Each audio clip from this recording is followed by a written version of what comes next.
Testing. Testing.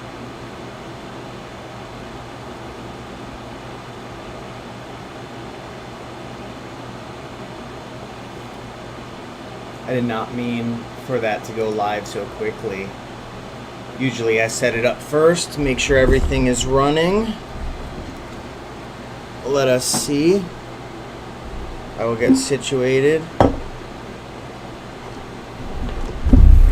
Let's bring that microphone a little closer.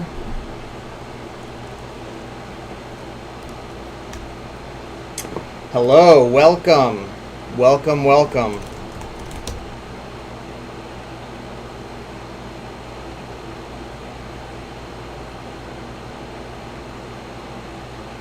I just got back from a little solo trip.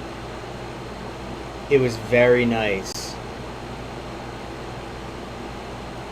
By the time I had got home last week,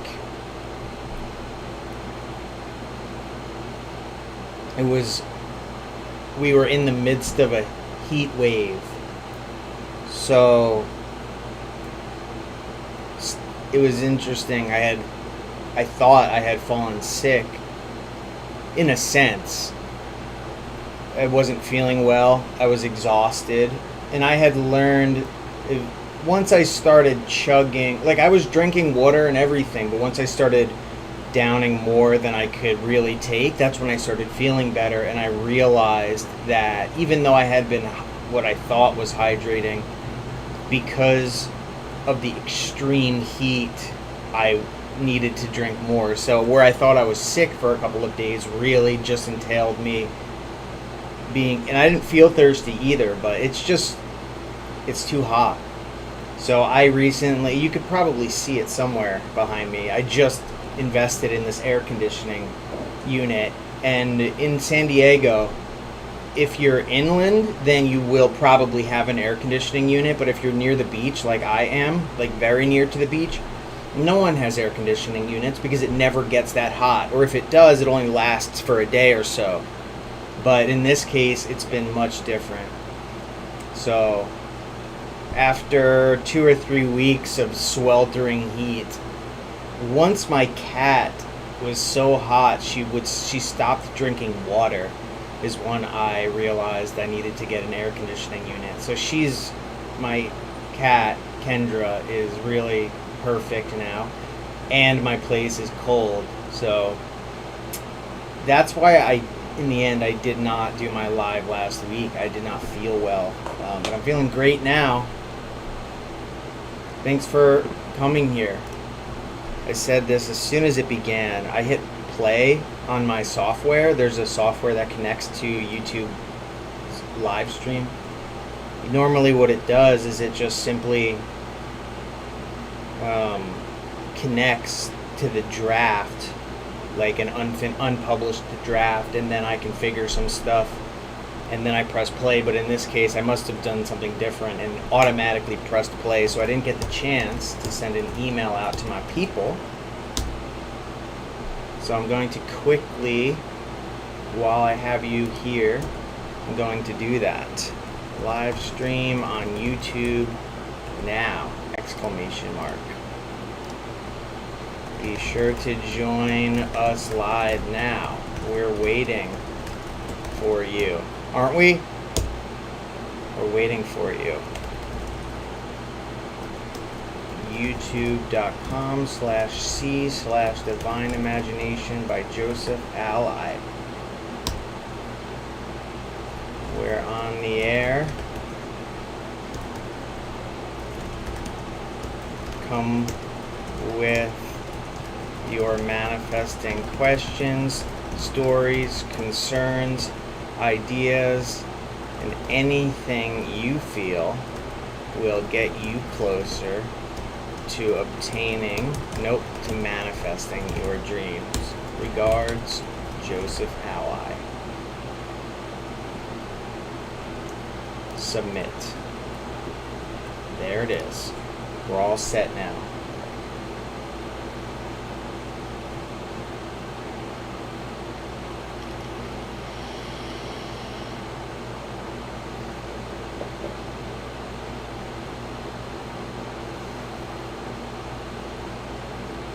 What is your view on free will and everyone is you pushed out?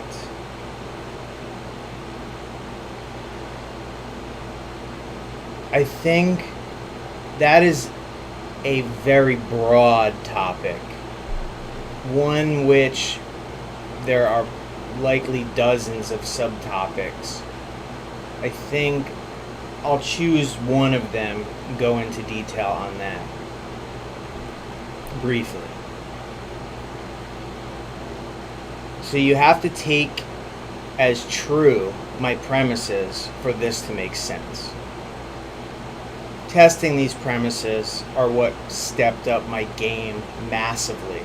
Upon understanding these premises on a really intuitive and cellular level, enabled me to manifest everything that I've manifested, which is remarkable. Everyone is you pushed out. Let's define that in a more clarified way, a way that makes sense instead of being more of an esoteric quote.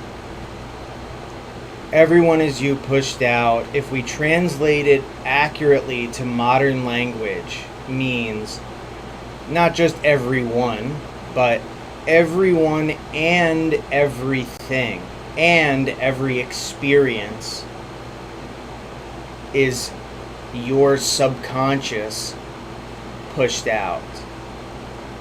So in other words, the contents of your subconscious mind are being continuously pushed out in this experience. Pushed out, in other words, means manifested, in a sense. So and the way we can prove this, we can prove this in a couple of ways. We can prove this in the reverse engineered way and the forward building way, such as define the structure of our subconscious and then watch the change in this world, and the reverse way, which is observe the world and reverse engineer it to see if I actually am thinking, imagining, or believe the things that are happening. So, in other words, it's either creating it and watching, or taking what is already created and basically reverse engineering it back to the assumption that everything that's out here must have come from in here. So if it's in here, then what is in here in order for this thing to have happened?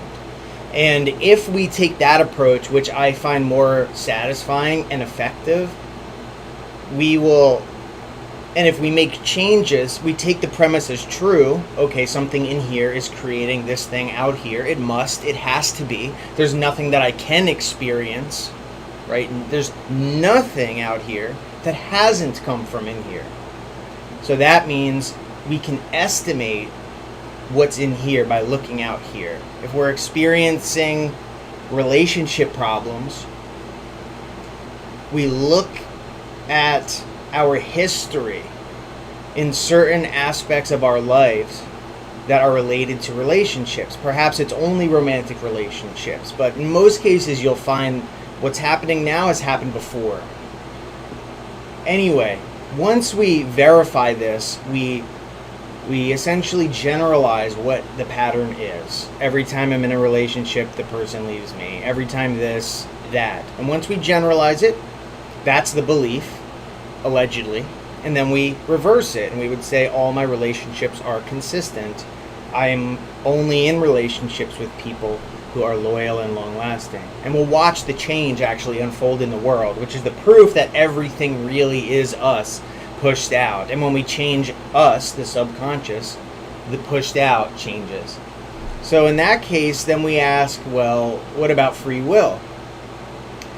Free will generally ends at imagining.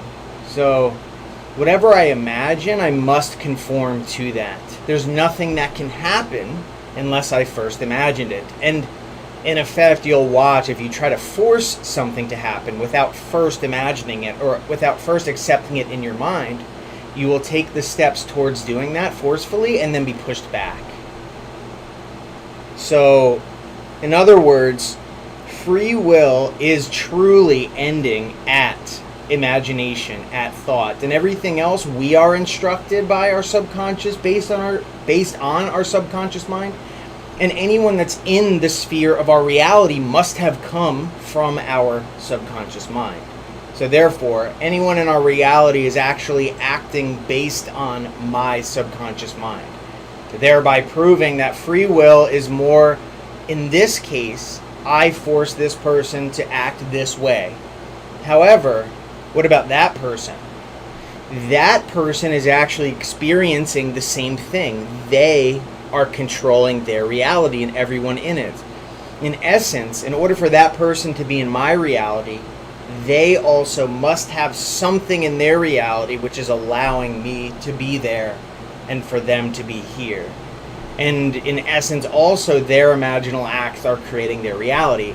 In most cases, people are unaware that they're creating reality, so the one who imagines has most power. The one who imagined is controlling everything. So free will is real, but it stops at the imagination level, and everything that comes after that, meaning physical reality, is all controlled through prior imaginal acts, prior subconscious mind impressions. Alright, let's see what we got. I got a couple more. What would be your ideal imaginal act for manifesting a music career? If I were to manifest a music career, I need to write down these questions because they just evaporate off of the screen so rapidly. Let me do that first. Pardon me. What would be your ideal imaginal act for a music career? Well, I would dig deep and try to identify what that means. So what in me resonates most with a music career? Or in reverse, what about a music career resonates with me? And I would think, what is, from that point of view, what's the actual desire? So we come to a desire, I outline that desire, I write it down, and then what I would do, long story short, is I would construct a variety of end scenes using different techniques and tactics. Visualization, inner conversation, scripting. So I have the more intense, the more intense, specific imaginal acts, the one-off imaginal acts, such one-offs meaning imagining some certain end, such as, winning this award, marrying this person, a singular event. That's most often manifested through some sort of visualization. So the point is, using a variety of specific one-off imaginal acts, I would imagine myself as that person, whatever that looks like. If it means if you want to be a producer for music, then you could imagine yourself producing, receiving a phone call and talking about how you're grateful that you're producing this for a living, or being somewhere with another person and discussing how you are grateful about your career in music, and be as specific as you want to be, but don't go more specific than you care to be. So sometimes we'll choose things and it doesn't matter as much as just in the first place obtaining a generalized version of that goal. So, and then once I've defined those and once I've imagined those, I will also continuously work on beliefs. They make up the majority of my notebooks and my manifestations. And this means, as I explained before about everyone as you pushed out, is defining, are there patterns in my life that are working against me in obtaining this? Am I fearful about this? Am I thinking negative about this? Do I doubt myself? Do I not see myself doing this? Have people told me that I won't succeed? Am I consistently failing? Am I consistently being rejected? Or do I feel not creative? you look for the patterns in your life. Those are your beliefs pushed out. And then you reverse those, create new ones by listing down beliefs as if they're already true, as if you already have them. And then you imagine those in form of conversation. So you go specific in a number of techniques, a number of scenes after the end, and then broader and general with beliefs, such as statements that describe your overall experience. I'm great at music. I don't know terminology. I'm grateful I always make a living with music. I'm excellent at achieving my goals. I always do a wonderful job at any work that I do. Whatever it is, you reverse old negative patterns and then you also inject new ones. So I think that is where I'll stop there, but that's how I would do it. That's how I've done it. Ultimately, though, create some scene which implies all the different attributes of what you want. That's important. Meaning, if you want freedom, if you want the feeling of satisfaction, if you want the feeling of success, if you want the feeling of achieving dreams, if you want to have money or whatever it is, combine those things that are most important to you in a scene. And that could mean speaking to someone or experiencing those things, whatever it is, and then imagine that. What would be your ideal imaginational, I like that, for manifesting being always safe in the world, anywhere, with any kind of people? Thank you. It would come down, for me, that is belief work, meaning assumption work, or I guess assumption work, which essentially is the defining statements and patterns, which, if true, would prove that you always have been safe and you always will be safe. It's pretty straightforward. It's not necessary that we define some critical end scene in the sense of there's not going to be one particular moment that you would say, oh, my whole life was safe or whatever. It would more or less be generalized statements to describe your reality, such as I'm safe wherever I go. I love the fact that I'm absolutely safe wherever I go. I love that everyone around me is always a high quality person. And you just go off and rattle out and write down the different aspects or things that you would be feeling if you had no fear of anything going wrong. That's how you would do it. And then the ones that resonate with you most, I would really brainstorm those different statements, dig deep, do a little bit of research of what it's like in the safest countries in the world, what it's like to go from some dangerous place, like maybe someone's story, to go from a dangerous place to a safe place, and how they felt now they're grateful to, be safe and secure and to, have however that goes. You would want to research it, though, to make sure that you can come up with a lot of different statements which would give you what you want. And then ultimately also reflecting back and asking yourself, why do I feel unsafe? What happened to me? Why did this suddenly come into my mind? And even if you revised, if there was a situation, revise it, or targeting whatever it is, just create the opposite of that. But in most cases, it's going to be a belief thing, and then perhaps I could see it also being revision if there was some certain type of thing that triggered you. You could imagine also perhaps, the news, oh, the world has been the safest it's ever been in XYZ years or whatever,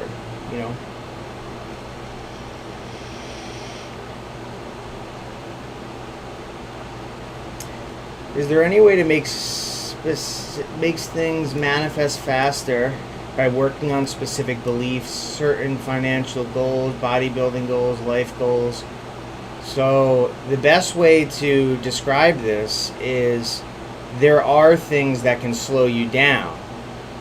If you have contrary beliefs or things that would inherently make things slower, like things always get in my way. Every time I'm close to a goal, I fail. I mean, I don't know. You would have to dig into your mind and your experience, rather. And as I said earlier, everyone is you pushed out, and everything is you pushed out. Every experience is you pushed out. So by observing what's pushed out, meaning the world, we can look and find the patterns. As long as we're objective, and really that's the best word to describe it, objective, and we can kind of zoom out to look for patterns, then we can see if what common threads are going through our experiences that have caused us issues in the past, caused us to slow down in the past, caused problems. And from there, also think about, okay, obviously the opposite of those by defining those as statements of beliefs that are true, and then imagining those, but also thinking beyond that and saying, say I don't even have a negative belief. What beliefs would cause me to always be the most efficient and effective and everything going smoothly and easily and effortlessly in my life? So it's less about making things faster as it is removing the roadblocks in the way, which ultimately comes down to defining the problems that you've seen in your life as generalities through different experiences. And as you summarize those, which is the next step, then the next step would be to make an opposite statement. Sometimes you have to use multiple opposite statements because you will not just find sometimes one opposite. You might have to build a wall around that negative one to come up with an opposite. And then once you have this list, it could be many, many things, which is often the case for me. I find the ones that resonate most, that I feel would make the greatest impact, and I would imagine those. The other ones that I've written down, handwritten, will impress my subconscious mind as well, but I'll double down upon the ones I feel are the most important. And that is how to remove roadblocks to increase the speed in a manifestation.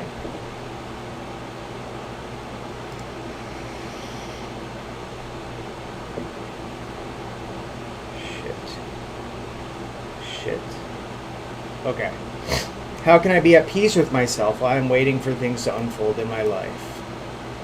A lot of it's really the same answer. It comes down to taking the time and using the energy and effort to find what makes you not at peace. Oftentimes we confuse a thing or a person with an attribute that will make us feel peaceful. In other words, we may want to feel loved, we may want to feel whole, but we confuse that with, whatever the person's name is.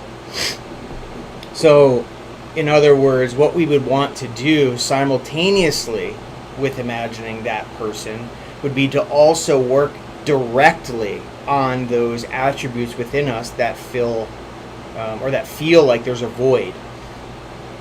That is how you will remain at peace. And so I don't want to underestimate that. I want to double underline that, because that's the real end-all be-all solution. That takes effort, it takes work, but it has the greatest impact. Aside from that, working on, and again, this is all belief stuff, but working on your ability to be present. When we imagine something where we have to move away from it consciously in order for the seed to drop within our subconscious mind.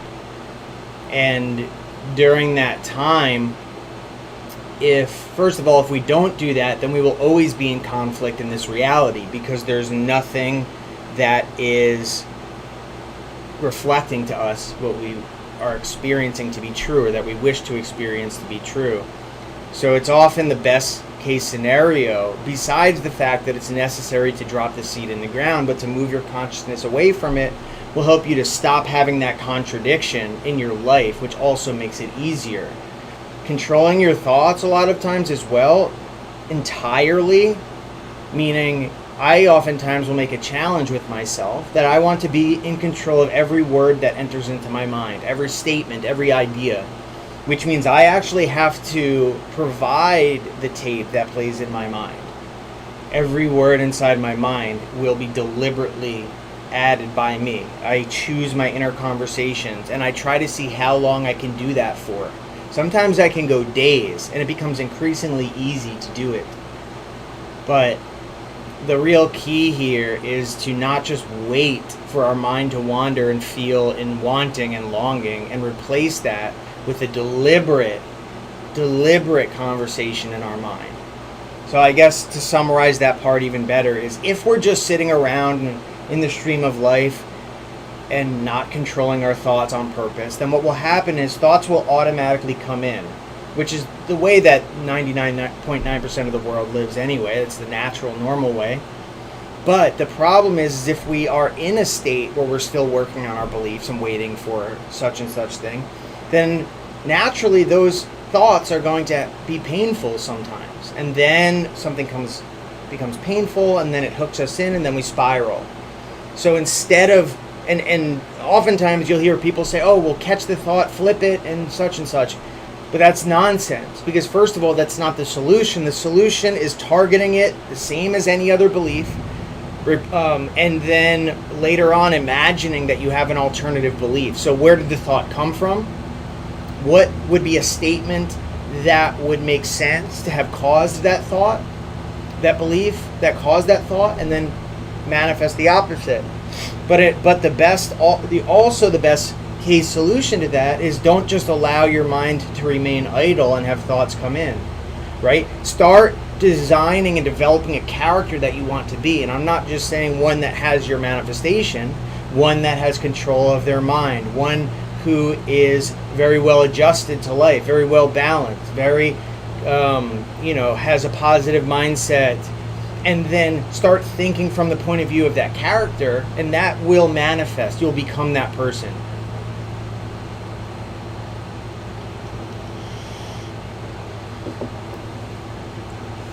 Would you be interested in doing a collab video with me? Greetings from Germany. Definitely possible. I don't know who you are, though. If we found some common ground, it's definitely possible. So if you'd like, send an email to my assistant, business@sovereignmind.com. Mention in the subject line that I specifically told you to email me, and then maybe we can figure something out. Thanks for coming.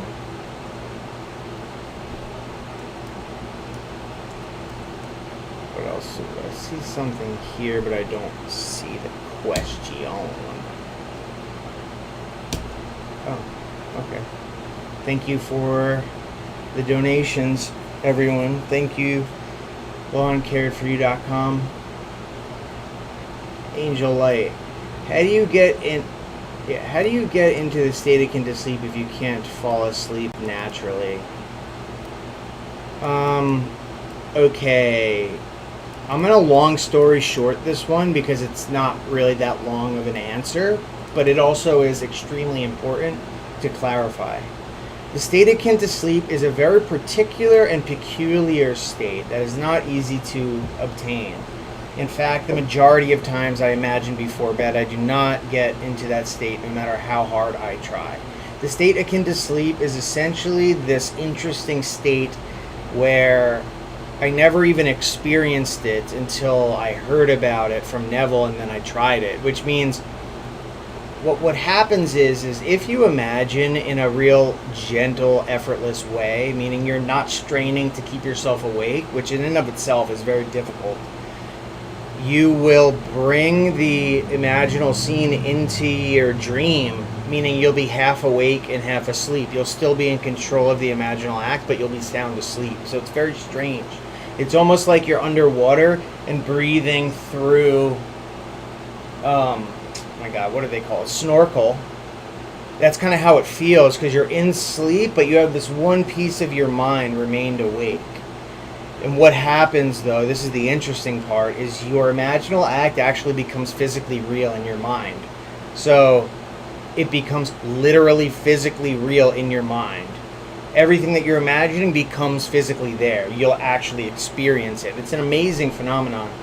That is the state akin to sleep. The awesome thing about it, though, is you don't need to get in the state akin to sleep in order to manifest what you want.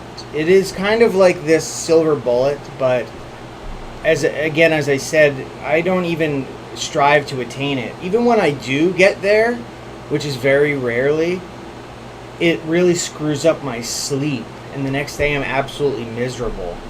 So you don't need to get there.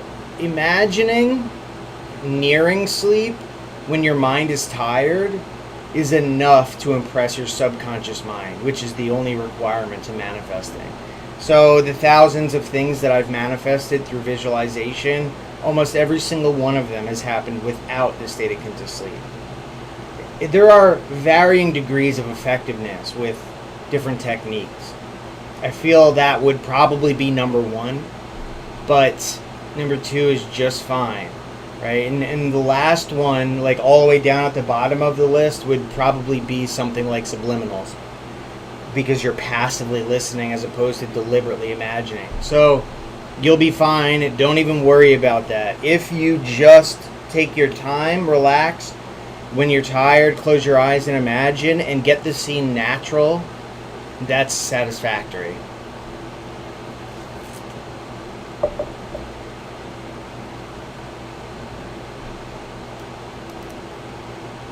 Hello, Fast Lane. 10 years ago, my optic nerves were damaged, and I became legally blind. I have visualized driving again to imply my end. What would you do? I think this is a great scene. I think I would add a few other things, not to that scene, but different techniques altogether. I would begin to change my self-concept to be that of a person who is of perfect health. I would imagine a scene of a doctor telling me that I'm legally able to drive. I would imagine conversations between me and my loved ones about the fact that I can see. I would imagine that I am confident in my ability to manifest. I would imagine that I have great trust in the ability to heal people. So I would hit it on multiple angles, really. That would be what I would do in this circumstance. In this case, it's more of a one-off, meaning a specific thing that you want, which is really, that's what visualization and things like one-off things are built for. Visualization is awesome, inner conversations are awesome, scripting is awesome, the list method is awesome, changing beliefs is awesome. Bare minimum, you want to do the imaginal act as you've done, but you also want to accompany that with beliefs. So whether that means you have something within you that makes this persist, such as some thought like, oh, when people are blind, that's it, or miraculous healings are BS, or whatever it is, right? That could be something within you. I think it's more important, however, to think about whether it's in you or not. What would you like to have in you that would help you with this? I always get what I want. I love the fact that I'm very good at healing people with manifestation. That's my expertise. However you would like to frame it, just really, the point is to kind of make this force to manifest, opposed to just choosing one thing.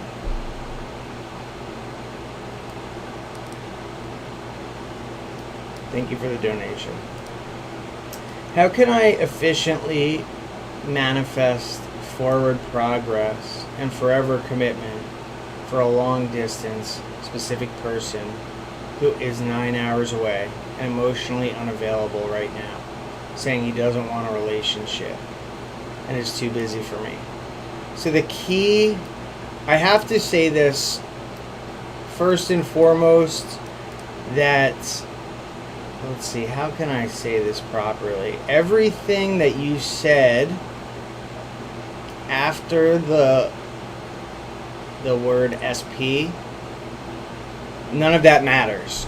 Literally zero of that matters. So this predicate that you've added, this constraint or constraints, who's 9 hours away and emotionally unavailable right now, he doesn't want a relationship, all you're doing is feeding back into your mind these things.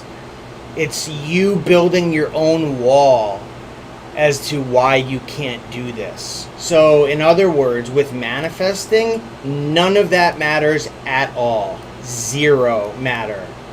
Nothing. Zero.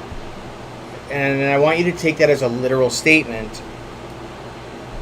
These constraints play no part as relating to what's possible, what's not, how should I manifest, how shouldn't I manifest it, what should I imagine, what shouldn't I imagine.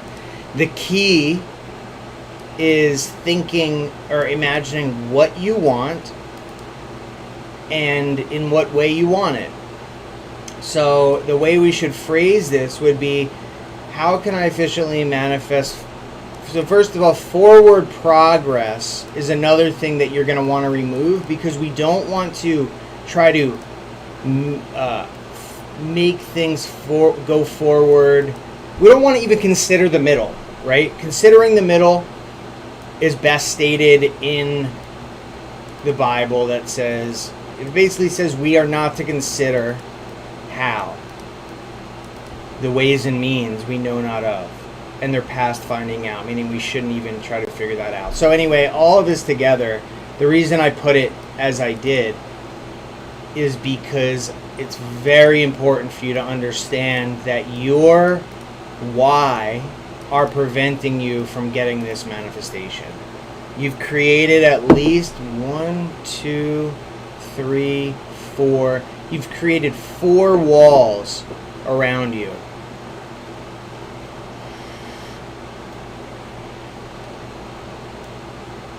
I think based on what you said, it'll be important. You have to begin to differentiate logic, reason, and manifesting. They play no part with each other. You can't have both together. You have to choose one. If you want to choose logic, then you can go and stick with that he's 9 hours away, emotionally unavailable, doesn't want a relationship, too busy. You can stick with that. Or you can look at the actual source of everything, right?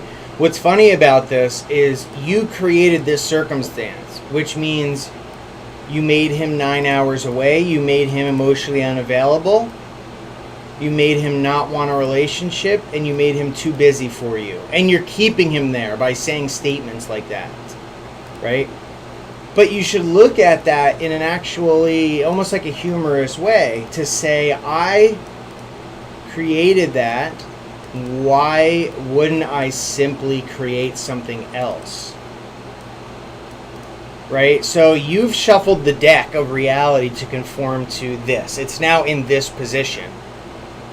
And you're holding it there every time you say a statement like that, every time you think a thought like that.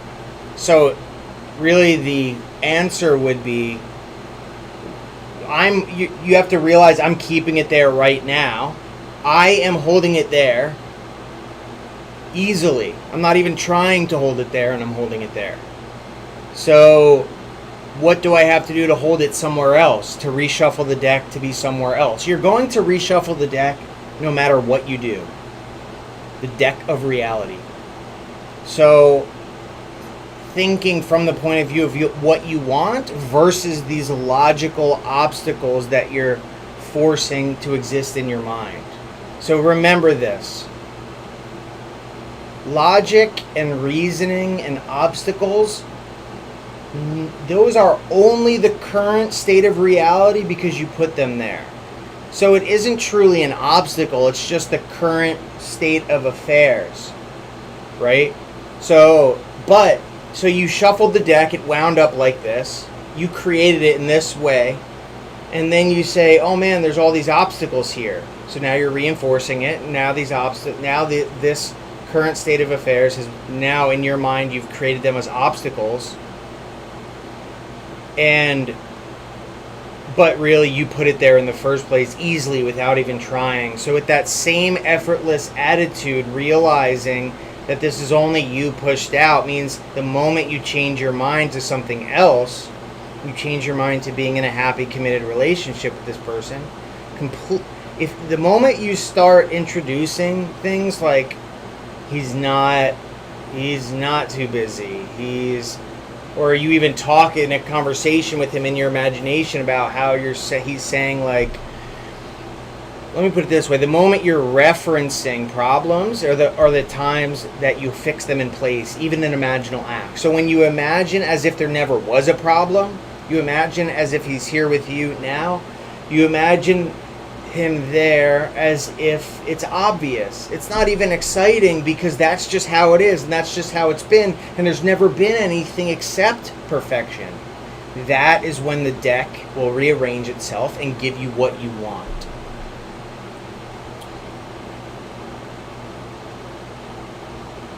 So you'll go from, and this is for everyone, go from channel to channel, book to book, teacher to teacher, and you'll hear that you should imagine and manifest a text message. You should change this thing in the middle. You should push it forward.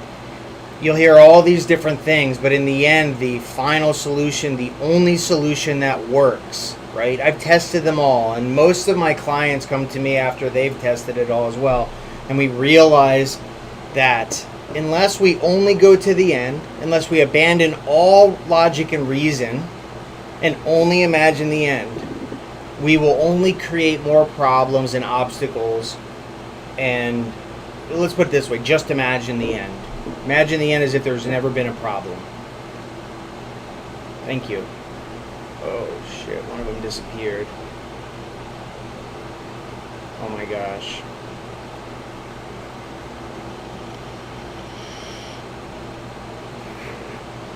Hi from Brazil. Joe. How may I empty my subconscious mind so the negative images stored there do not sabotage my manifestation? So, the simple answer to that is, I've already kind of given, I don't know how long you've been here, but the answer is beliefs. Or to remove something, you actually have to replace it with something else. So when we can identify the types of things that have screwed up or sabotaged our manifestations in the past, you identify it. Say you always, the person always becomes hot and cold, or say you always get fired from your job, and that's been a consistent thing, or you always do something to sabotage things. You would summarize that in words. I always sabotage things. I always get fired from jobs. Every time what I think I find is the most perfect thing always becomes the worst thing. I just made that up, but you summarize them in a variety of sentences to really clarify what's been happening. And then you imagine the opposite as if it were true. Such as you write down the opposite and then you imagine talking with someone about that thing. Such as, I always wind up with the best opportunities and I take them and they work out successfully. Every time I'm handed a great opportunity, I take it. I am very successful in my employment. I'm very successful in my relationships. I always develop trusting relationships with people that are long-lasting and committed. Another thing is, take what you want to, even if you don't have a negative thing in your mind or a pattern that you can identify, you just identify what you want to experience and you imagine those in a generalized way.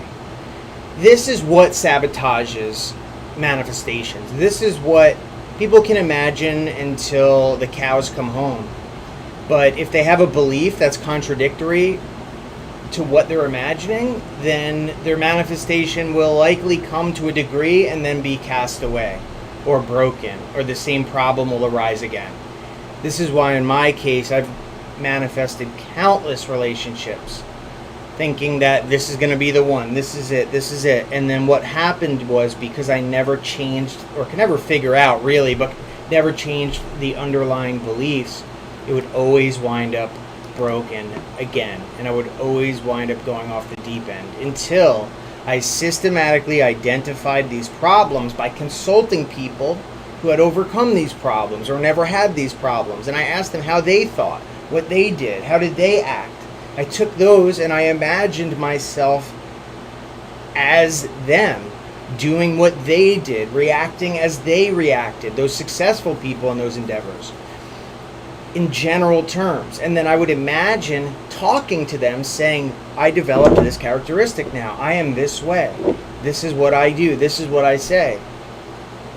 And that was the magic that finally solved the problems that haunted me from, I don't know, 15 years old until 27, 28. Even after I was really good at manifesting, I needed to target those specific things. And blanket statements didn't work. These one-off statements didn't work. I had to go through, find examples of people who already lived the way that I wanted, or that didn't suffer from the exact problems that I had been encountering, and then become that person by imagining I was that person. That's the solution. I'm gonna say from here on out, no more donations, unless it's from the kindness of your heart. But once I get to the end of these current ones, I will no longer be answering questions, period.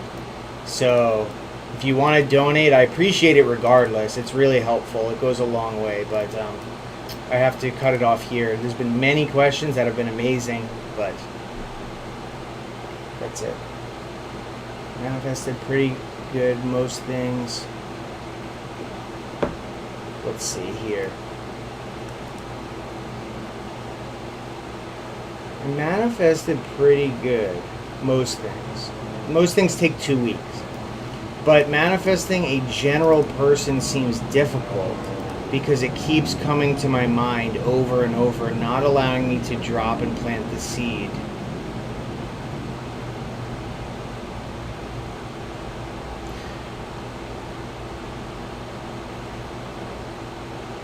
I think I more or less alluded to this before when I answered a question, almost, with the same answer really, which is you want to figure out what in your mind is forcing you to want.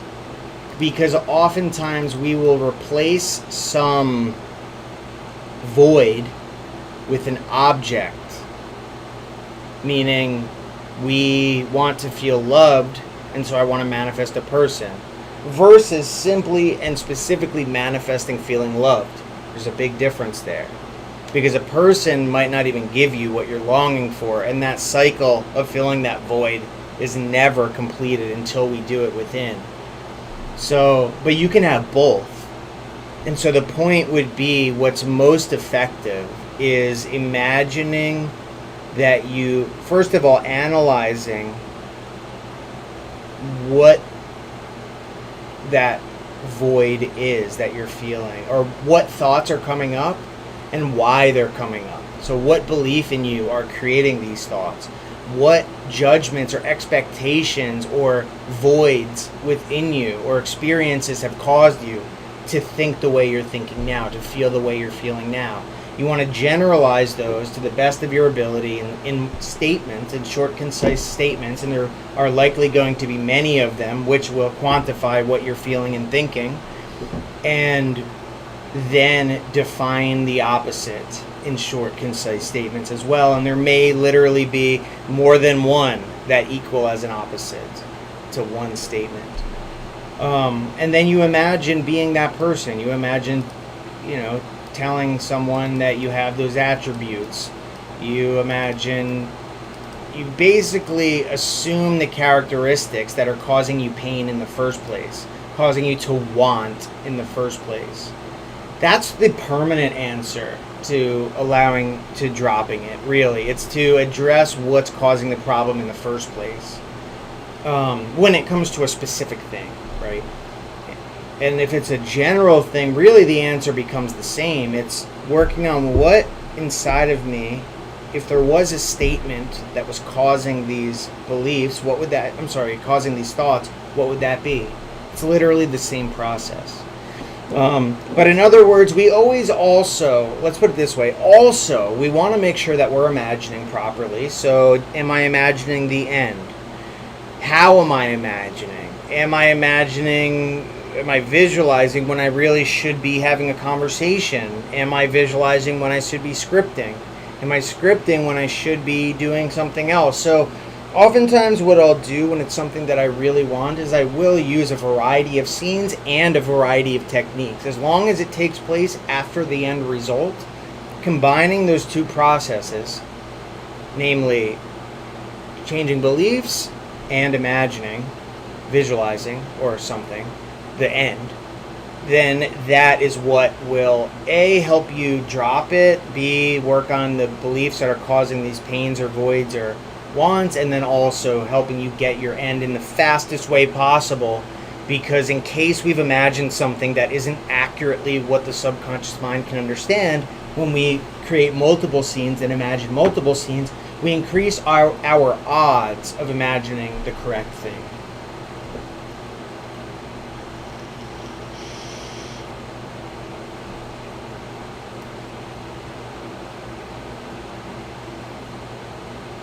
Hey Joe, does revision work for a breakup? Should I revise the breakup, the time of the breakdown prior, reverse that we never broke up, or revise not focusing on the third party that created in the first place?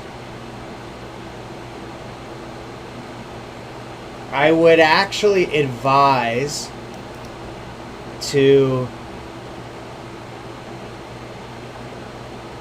work on the nature of why. So there's something in you that caused the breakup, that caused the breakdown, that caused the third party. So I think you're looking too closely at the situation itself, but that all is just a symptom of the actual existence of something inside of you that's caused these problems. So that is going to be the core. And if you never do that, then you will never have a successful end with this person. And looking back at your past relationships, if you see any common denominators, it all points to our beliefs, our expectations, what we expect of people, what we judge people, what we assume to be true about the world and all within. So simply put, that's going to be your primary focus. The answer is not simply in revision. It's not in revising the breakup. It's not the breakdown prior. It could be in the nature of the breakdown prior, but oftentimes something will happen, but that thing is only, again, the symptom of the belief, which is the cause. So you could have a belief that says amazing things never last, and that could manifest in someone picking a fight or someone doing this or saying this. None of this or that or these things are the cause. So you'll revise these things, but you still have the cause in here that will keep creating these things. So to do that, rewind back in this Q&A to how to reverse engineer beliefs by looking at reality. And then also had to create new ones to replace those. And I have many videos specifically on that.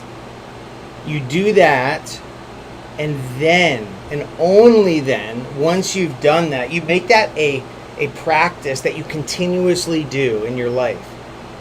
And after you begin to build momentum in that regard is when you go back to imagining. But if you still feel the same sensations, you still feel the same pain, you still feel the same resentment, if you still feel nothing has changed, then I would suggest to wait until you work on your beliefs long enough for that to happen. Oftentimes, the change in beliefs will get you back what you lost without even having to imagine it. Okay? But just remember this. This goes for everyone and everything. if you never treat the cause of the symptoms, you will always get the same results. You have to cure the disease for the symptoms to go away, right? And that disease exists in the mind as beliefs, assumptions, memories, expectations, judgments, thoughts, if we're continuously thinking things, fearing things. Look at the nature of them. Sometimes it's not the fear itself, it's the nature of it. I'm not good enough. It's causing me to think they're going to leave me. They're never going to stay with me. Someone else is going to come in. Right? None of that is the actual. You don't fix those things, you fix the problem, which was, I'm not good enough. Right? And once you change that, the third party goes away, it all gets settled. And you can also couple that with your imaginal acts, but your primary focus is, in fact, I'm sure you even imagined already what you want. And if it hasn't come, then it's literally because of the beliefs that are preventing it. So it's kind of before, as the person asked, how do you make something faster? It's really, how do you remove the boundaries in the way?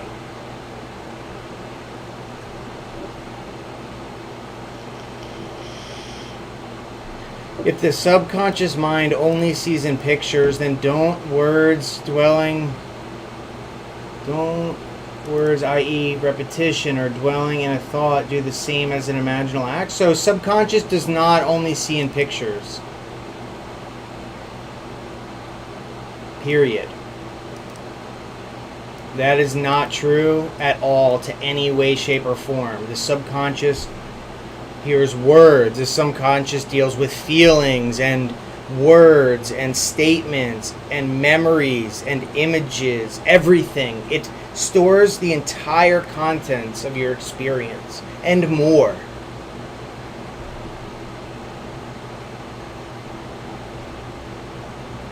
And that can be proven. That is proven very easily by this simple thing.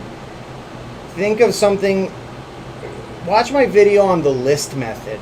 It is fascinatingly amazing on how simple it is to manifest, and how you don't have to believe anything, you don't have to feel anything. It proves what you've just asked in a different way. It proves the opposite of it, which is that just simply by writing something down, and the tense is already having it, you don't have to imagine it, you don't have to feel it, you don't have to believe it, you don't have to reread it, you don't have to rewrite it. You write it one time and then close the book and never think about it again. That will manifest.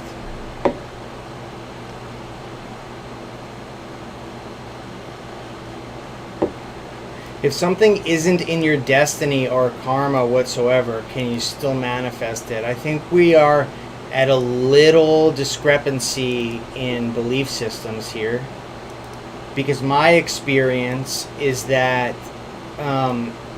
I've always been able to manifest anything, and that your destiny only is set up by you here. I think that from my experience, we set out to achieve certain things before we come here, but we never dictate that whatsoever. There's free will. So we'll set ourselves up in a situation with a family which we are most likely to do the things that we've set out to do before, but it's entirely free will. I've never had a situation where I've been prevented from manifesting anything. Ever.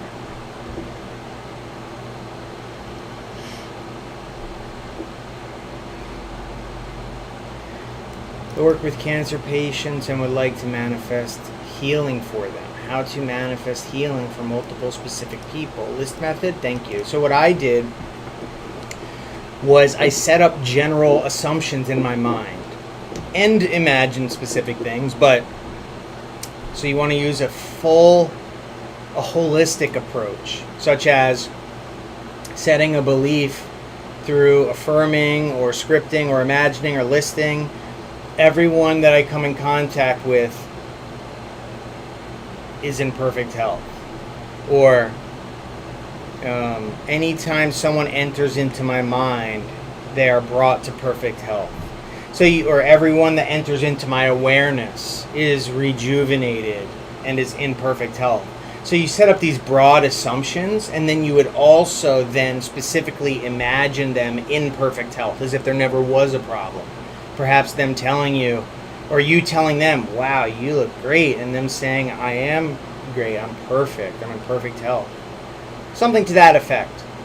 And I think if you see them only in that way when you come in contact with them, and internally expect that to be true and only assume that to be true, and control your mind to opposed to feeling sadness, immediately you're choosing, before that thought even comes in of like, oh man, that's sad, I need to heal them or something, you go to, they're in perfect health, they look great, they're in perfect health. So working on those beliefs constantly, like, people are easily healed, no one is ever doomed, doctors are never correct about, prognoses that are, doomed, whatever I don't know. The point is to think about all the different ways inside your mind you can reinforce that everything is possible, healing people is easy, that you are a center of health, that anytime someone enters your awareness, they're in perfect health. Every time someone with a red shirt walks past you, a cancer patient is miraculously healed. You just set this up in the most vastly amazing ways, and you'll watch that they will begin to unfold. I would also recommend you expanding it beyond just, cancer patients and healing people, to start making other broad adjustments and statements in your mind, triggers and things like this, so that you can begin to be inundated, to have the proof to build your confidence, which will be helpful in this circumstance. So every time someone says this, this happens. Every time I see this, that happens. People always this. I always see this. That's how I would do it. And that's how I've done it with a variety of things before. Oh shit, some of them vanished. Damn.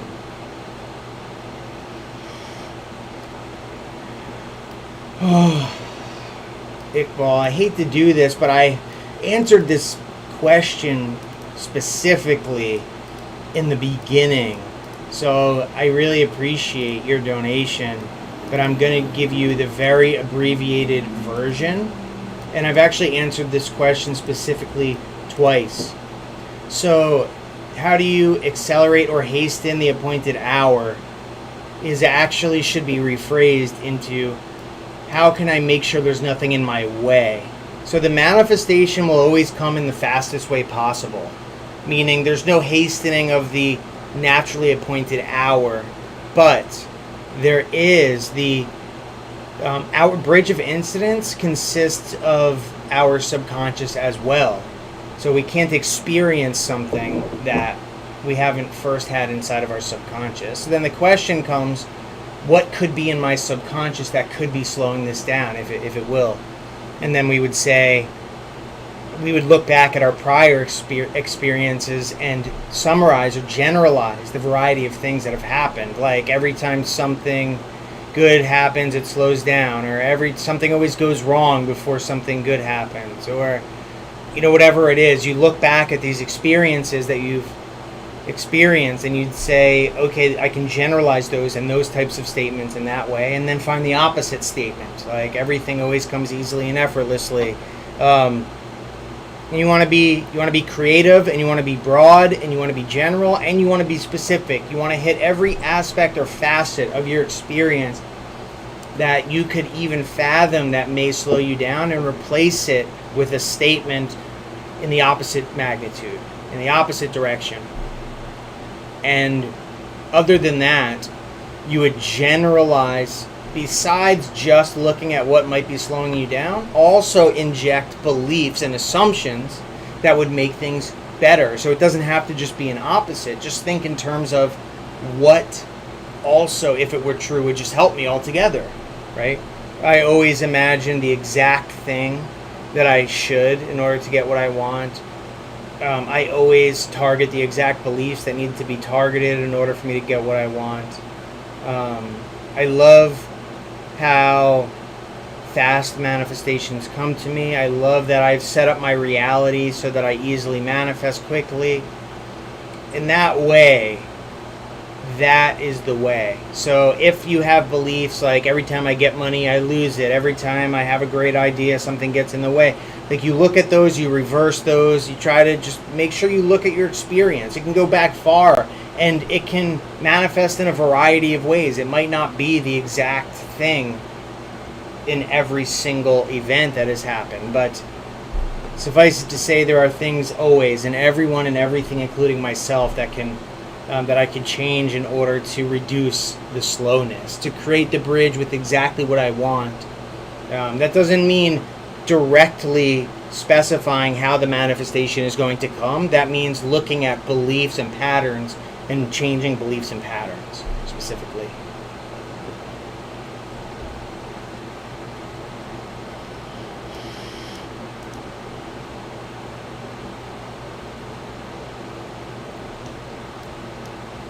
I've been having noise complaint issues with my neighbors. They can sometimes be heard 10 hours. How would I get them to stop or move out? How can you stop it affecting you? Well, so you have to be creative when it comes to having something stop, right? Because we don't want to imagine my neighbors don't play music loud, or my neighbors don't have their bass blaring through the walls, because in that case you're still perceiving what you don't want. So to be creative, usually what I do is first I brainstorm and just think, what would be a scenario, what would I be experiencing if, or what would change in my life, right? I'm not talking about what's not happening anymore. I'm talking about what is happening now.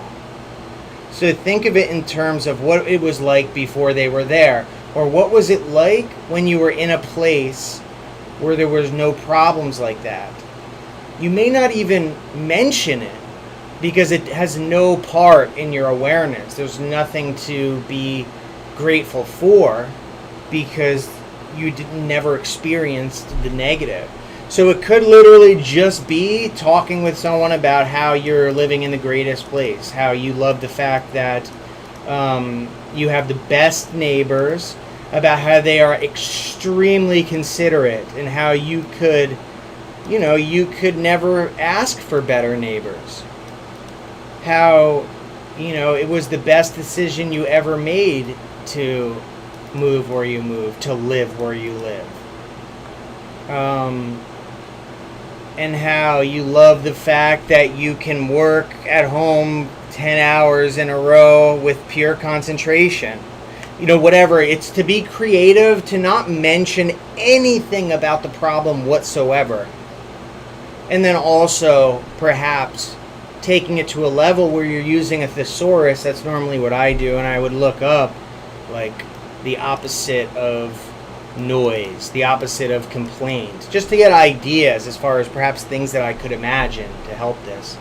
Another thing you could do, so that would be what I would consider to be the optimal way to do this, but that's not the only way. You could go more specific as to say that you're talking to whoever you do live with and saying, the new neighbors are exactly what we wanted, something. So it implies that those people left.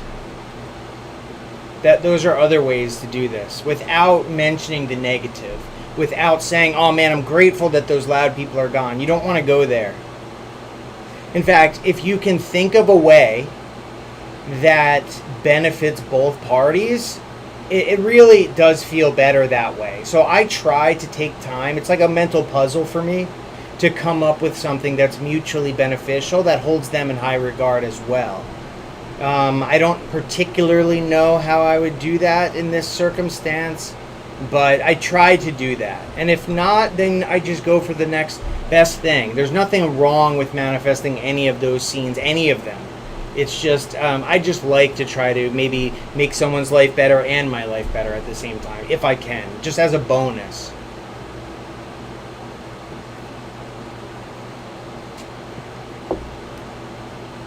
What's good for affirming A paid lead movie role. I would probably choose talking to someone about how you signed the contract for a paid lead role and how you're grateful for that. Honestly, I feel like that would be it. I feel like if I chose a specific movie, you don't know what the movie would be, so I would never do that. I wouldn't choose a specific number because I feel like that limits it too much to now a role has to fit that exact thing. So I feel like perhaps talking about it or just having a contract framed on the wall saying that was my first paid, lead movie actor role, or however you would frame it.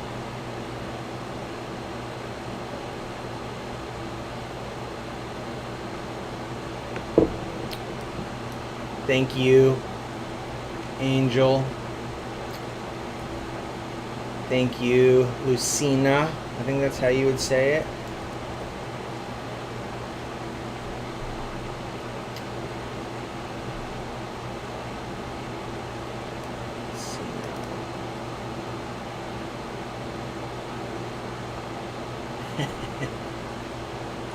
Hi, Joe. I played an imaginal conversation for 3 weeks of my sister congratulating me on winning at the casino. She called me and congratulated me soon after, but I never received the manifestation. Why? Long story short, it's because in the imaginal scene, you weren't specific enough in the time period of that imaginal scene that got impressed on your subconscious. So what got impressed were parts that you didn't really care about as much. You need to find a way to imagine a scene where all of that's packed in the exact same moment, and also making sure that you're focused very accurately and clearly in your mind. The details are very important to you on only the parts that matter, right? So if you add details that aren't as important, or if you're not as focused on the part that matters most, then pieces of it will impress, but perhaps not the most important part. So that's a common phenomenon, by the way. That's not just you. That happens all the time. And even to me, it used to happen a lot, which is why I just make sure now I just am a little bit more careful in what I'm imagining. Making sure I only imagine what's important. I don't imagine what's not important.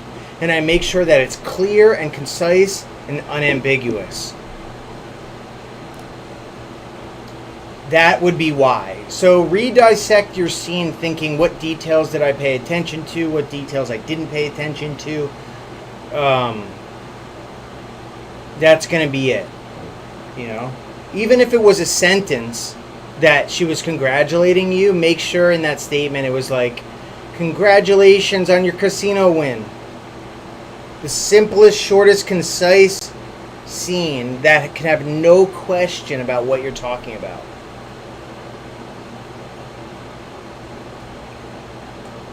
However, it's great news that you're able to know that you can impress your subconscious. I mean, that's wonderful.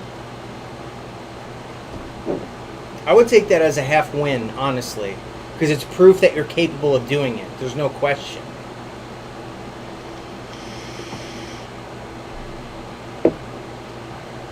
Do you have to get in a drowsy, sleepy state or shut off the senses before visualizing? What to do about intrusive thoughts and visualization, short and quick scenes. Do you have to get in a drowsy state? Not necessarily, but it's important to shut off the senses, because if you don't, then you're not going to be impressing your subconscious mind with the contents of your imagination. You're going to be impressing the subconscious mind with a mix between this reality and the imagined reality, and you won't be able to choose which part of it. So you want to take the time to practice and get centered and relax and count backwards and become fully present if you want the maximum effectiveness. Otherwise, there will be a scale of effectiveness. If I right now thought of something like I want to manifest $1 million and I close my eyes and immediately bring forth $1 million in my hand without ever taking any time to relax, then the results are going to be anywhere between 0% effectiveness and probably some, 50% or something like this. So if you're going to focus on anything, it's going to be, first of all, the accuracy of the scene itself, planning that out in advance, which in and of itself allows you to make sure you're imagining the right thing, which I've had countless people come to me and say they've imagined something and it didn't manifest, and it's because they weren't careful about what they were imagining. And then the second piece is making sure you are as fully identified with the imaginal scene as you can. So if you're still having intrusive thoughts, it's because you haven't sat quiet long enough. You haven't practiced in that time span, that 10-15 minutes. You haven't taken that time to relax and quiet your mind. You're putting the cart before the horse. You're trying to get it done as fast as you can. But if you go in just a reverse and relax and count backwards and then allow yourself to try to imagine, and then the thought comes in, and then you relax more, and then try again and try again and try again and try again and try again, and ultimately, eventually, the whole point is to try to get past that and then imagine, right? Because if you're still having intrusive thoughts, that means a couple of things. That means first, you're not actually thinking from the scene, which means you're not actually imagining in first person point of view. You're thinking still from the person imagining, right? And it also would mean that you aren't present there, right? Which is kind of the same thing. You want to be fully identified with the scene, thinking from the scene, meaning thinking as if you're the character in the scene, not directing it. If you're still saying to yourself, okay, imagine this, add this to the scene, then you're still thinking from the person imagining, right? And so the whole point and goal is to sit down and relax and take your time. You will begin from that point of view, meaning at first you're going to be saying, okay, so first of all, the reason I said you start out by mapping it out, if you jump the gun again, you're going to get really wishy-washy results. So if this thing is important to you, then you will outline it first, jot down what's important, what's not important, how can you outline that in a symbolic scene, who's in it, what are you saying in the scene, what are you thinking in the scene, what are you doing in the scene, what are you experiencing in the scene, what are you sensing in the scene. And then making sure it's after the end, obviously. Memorize that is your best bet if you want to get rid of intrusive thoughts. So you memorize this to the best of your ability, then you close your eyes, then you relax, then you count backwards, then you focus on your breathing for a few minutes. Focusing on your breathing and counting backwards is the same thing as emptying your mind. You will not be able to have intrusive thoughts if you're counting backwards and focusing on your breathing.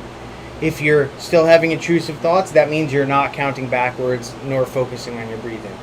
So you continuously do that until the intrusive thoughts stop, and then you begin directing the scene, meaning you recall now what you wrote, what you jotted down, what you memorized, and then you begin to populate the scene. So you'll say, okay, I'll add this here, I'll add this person here, and then you'll start to animate it, and you'll say, you begin to act it out. And at first, you're still going to be thinking from the director. Do this thing, say this thing, think this thing. But slowly but surely, as you begin to repeat it over and over, and you'll still have intrusive thoughts here and there, but the purpose of repeating it is to eventually, it will be natural.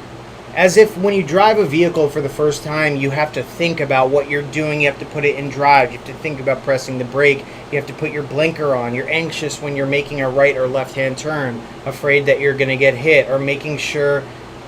All these things you have to think about, meaning you're in the director mode.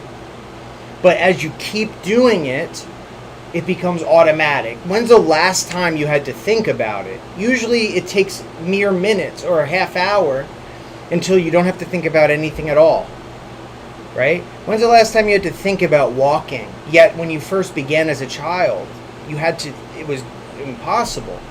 right? So, but within a matter of riding a bike, within a matter of minutes, you begin to do it automatically. And once you do that automatically, we go back to the analogy, we take it away from the analogy, go back to the imagining. You direct it, and then as you repeat it, your goal is to transfer from the director to the actor.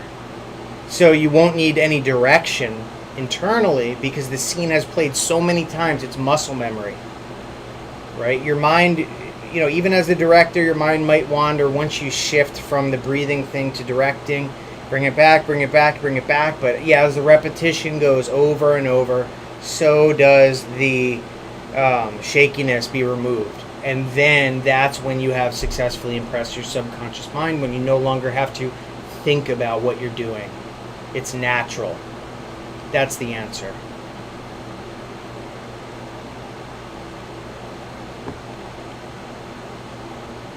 How to change the story of me and the specific person not getting together. Like it seems something or someone happens and we are not together. So I gave this whole answer before, and I'm going to keep it brief and really short. The key is to not think about what you don't want. The key is to only think about what you do want. So if you're referencing things like, oh, I'm so glad we're finally together, I'm so glad things are finally as we wanted it, then you're still thinking from the point of view of the problem. Think now from the point of view as if there never was a problem, if things are always how you wanted them to be, as if they always were that way. How would you act? What would you think? What would you be experiencing? You wouldn't even be in a state of gratitude because it's just expected at this point. You want to do that, but then you also want to recognize what seems to always be going wrong. There will be patterns there. Identify those patterns. Write those patterns down in a generalized statement, and then find the opposite of those patterns by defining it using a dictionary or a thesaurus. Generalized patterns. Right? So say it was things always go wrong to have us go apart, or once we're going real great, something happens and things break down. So those are the patterns that have happened in the past. Or every relationship I've ever been in has always backfired. So those are those that you articulate, you generalize, then find the opposite. Everything is always perfect in relationships. I'm always with the ideal partner. Everything goes right. We're always trustworthy and whatever. And imagine those. Have a conversation with a friend about how that's true about your life. So in a combination of imagining the end without referencing what's wrong and changing beliefs, which is that process I just took you through, that will get you to your end.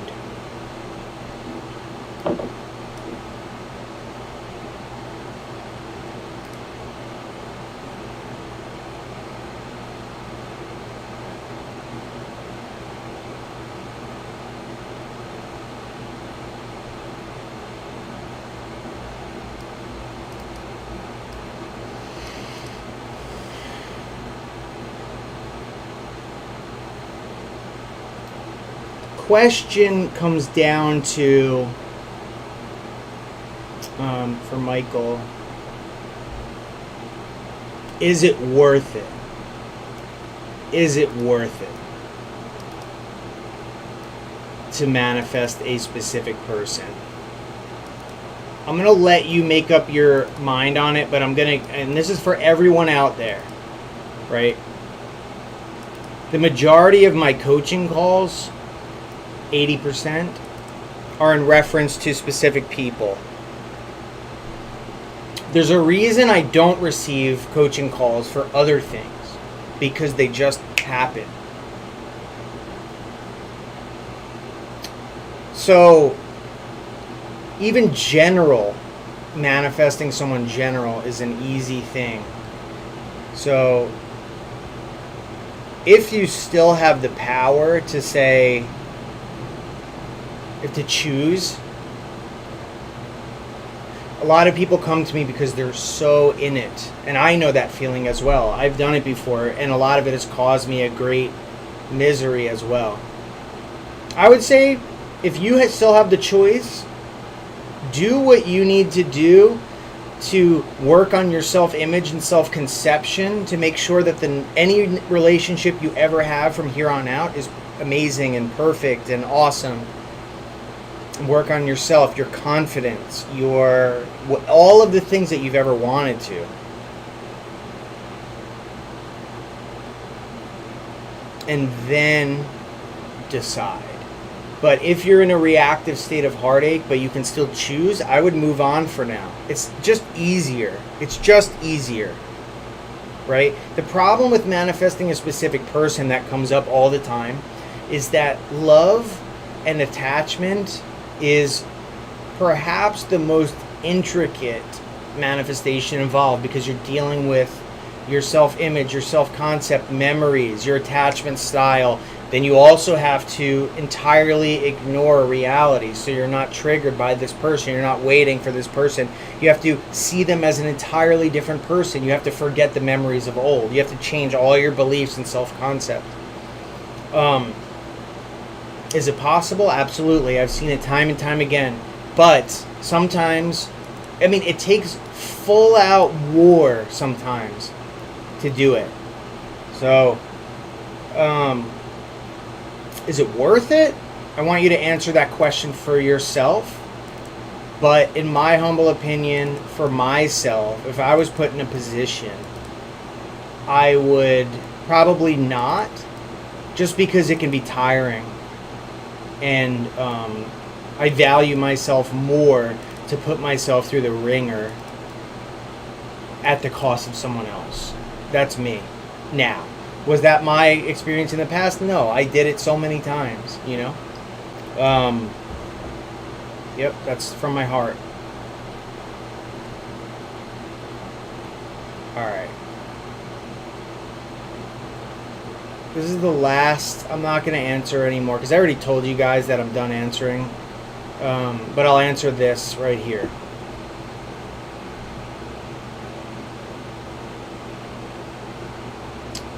Joe, can I script what I want as multiple desires and use congrats technique, saying all my goals on the paper that I've manifested?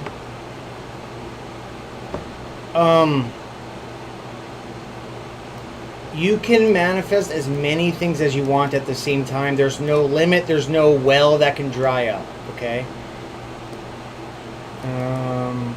Using the congratulations technique, I'm not sure what that is, but if it's literally just having someone congratulate you, then that would be fine. But one suggestion I'll give to you is separate what you want, meaning each desire, in a different scene. Even if you had the same exact cookie cutter scene, like someone saying, congratulations on starting a business, congratulations on getting married, I would separate them in each independent, individualized scene, because if you don't, then they will all become interdependent upon each other, because your awareness replicates what you're imagining, which means either all of them must happen together or not at all. So, but if you individualize them, each a scene of its own, then they can all happen in their own time, and they will all happen individually. They're not interdependent upon each other. It's not all or nothing. And then you're experiencing on manifesting on a deadline. So I said this before, so I'm going to again make this quick. Actually, I think I answered this twice. But nevertheless, the point is that manifestations always come in the fastest way possible. Period. So the time is never set by us, but they always happen in the fastest way that they can happen. And everything always happens through a bridge of incidents, right? In a way that is perfect. So it's the number of events that cause the time in a manifestation, not time itself. You can delay a manifestation by saying, I want this on this day. Meaning if I had imagined it independent of that, it would have happened faster. But imagining it at this time, it can hold off and wait till that time. But all in all, what I find is that any manifestation comes as fast as it possibly can. But if there are certain things involved that have to get there, it has to take that process to get there, because it has to be a natural approach. So as long as it's a possible, plausible thing for it to come in a natural way, in a quick way, you don't have to worry about you imagining it and then it taking 6 months to start. The moment you impress your subconscious mind, it starts doing the work to get to you.